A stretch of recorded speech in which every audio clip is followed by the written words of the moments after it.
સુરતના ડીકેએમ પાસે રિક્ષામાં બેસી પાથરના વાળાઓ પાસે ઉઘરાણી કરનાર માથાભારે ઈસમનો વિડીયો વાયરલ થવા પામ્યો છે। સુરતમાં અસામાજિક તત્વો આમ જનતાને વારંવાર હેરાન પરેશાન કરે છે, ત્યારે સુરતના નવસારી બજાર ડીકેએમ પાસેનો એક વિડીયો સામે આવ્યો છે, જેમાં એક રિક્ષામાં બેસી અલ્તાફ નામનો ઈસમ પાથરના વાળાઓને દમ મારી તેઓ પાસેથી ઉઘરાણી કરતો જોવા મળી રહ્યો છે। હાલ તો આ વિડીયો વાયરલ થયો છે, જેને લઈ पुलिस तपास हाथ धरे तेवी मांग उठी है। 50 रुपए थोड़ी बोलेंगे हमारे को, देना हो तो दे, नहीं देना, नहीं देगा ना। हाँ। बात में देगा ना अपा। हाँ। वीडियो उतार ले, ये देख ले बराबर, देख चेक चेक कर ले।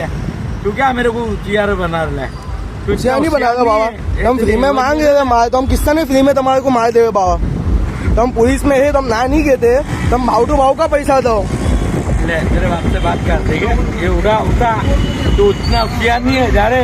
हाँ वांधो नहीं, अभी जाओ हैं? दे